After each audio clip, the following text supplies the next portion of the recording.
Bonjour Alastair. Bonjour Salma. Aujourd'hui, je veux qu'on parle du present perfect continuous et les action verbs. Exactement. Et cette fois, c'est moi qui va commencer parce que je vais te poser une question, Salma. Ok. Comment est-ce que tu traduis je vis à Montpellier depuis 3 ans? I live in Montpellier since 3 years. Et comment est-ce que tu traduis je travaille à domicile depuis hier? I work at home since yesterday. Merci.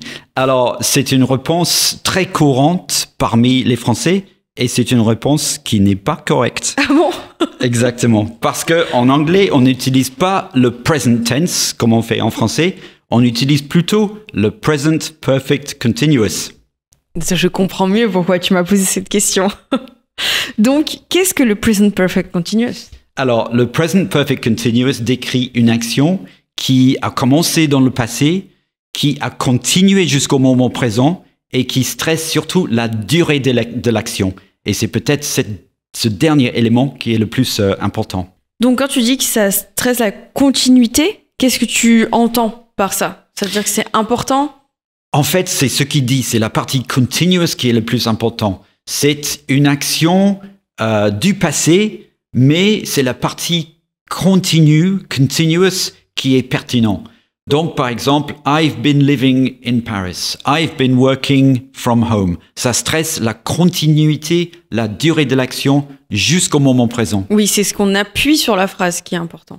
Exactement. Et c'est formé avec le sujet, par exemple, I, you, he, she, it, plus have ou has been. Donc, I've been living, she's been working. Et plus le verbe, mais dans la forme avec le ing à la fin. Donc, toujours ing, eating, dancing, sleeping, working, living. Ok. Et y a-t-il d'autres différences par rapport au français? Parce que c'est vrai qu'on n'a pas tout ça. Enfin, si, mais d'une autre manière.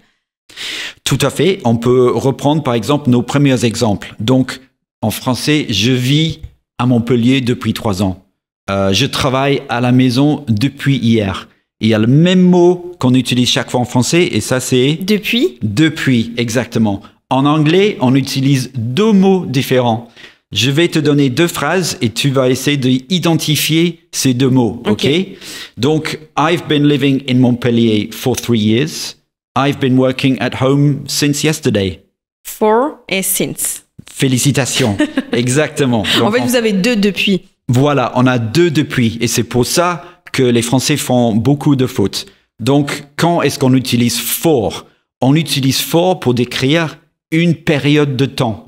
He's been living in Montpellier for 3 years. We've been working on the project for a long time. On peut aussi insérer le for dans une question. For how long has he been living in Montpellier? He hasn't been living in Montpellier for a long time. Là, on utilise aussi dans le négatif. D'accord. Donc, quand on veut parler d'un laps de temps, on utilise for. C'est une période de temps. Toujours avec for. Ok. Et since? Since, c'est différent. C'est pour indiquer un moment précis dans le temps. Donc, I've been living in Montpellier since last year. Okay. We've been working on the project since last week. Chaque fois là, c'est pas une période de temps, mais un moment fixe dans le temps. Un moment précis. Un moment précis. Ok. Et on peut bien sûr insérer since dans un négatif, par exemple. She hasn't been home since last Saturday. Ou une question. Since when have you been working from home? Donc, on veut savoir précisément depuis quand on travaille à la maison, par exemple. Exactement. Ok. Maintenant, je vais te donner des questions et tu vas me répondre une fois avec le mot for et une fois avec le mot since. C'est parti. Tous les deux avec bien sûr le present perfect continuous. Donc I have been, he has been, etc. Ok, since, moment précis, for, une durée. Parfait. Ok. Donc, on peut faire un exemple, par exemple, ensemble. How long have we been in this office today? Et la réponse serait, we've been in this office since 9:30. We've been in this office for 3 hours. Ok. Voilà, tu vois la différence? Oui. Ok. allez-y, je te pose la question. How long have you been working for Learn English? I've been working for Learn English since 2020. Super. I've been working for Learn English for 4 years. Parfait. How long have you been living in Paris? I've been living in Paris since 2024, I think, and I've been living in Paris for 1 year. Parfait. How long have you been sitting in that chair? I've been sitting on that chair since this morning, and I've been sitting on that chair for 4 hours. Parfait, c'est trop long. Hein? Il faut prendre une coupure d'écran. How long have you been speaking English? I've been speaking English since 2012.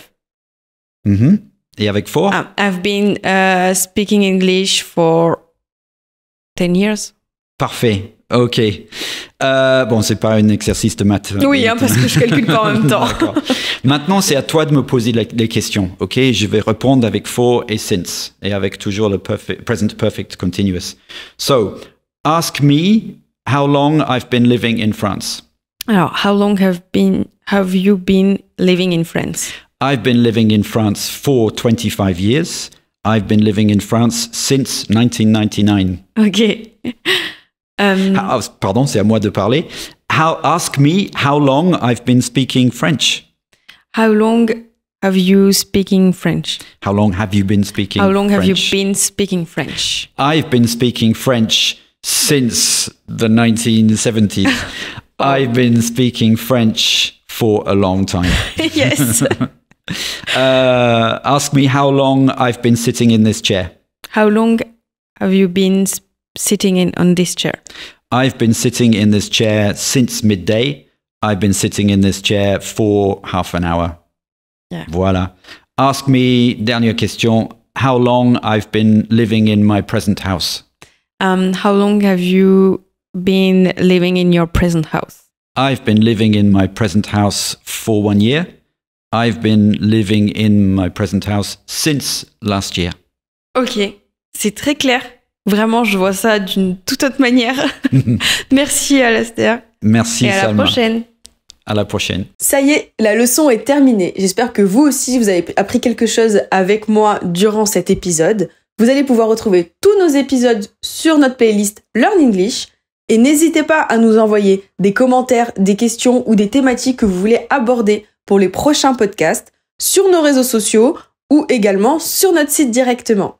Je vous rappelle qu'on a utilisé uniquement 3 stratégies orales durant cet épisode. Nous en utilisons énormément durant nos cours. N'hésitez pas à nous contacter pour en savoir plus et voire même booker votre premier cours.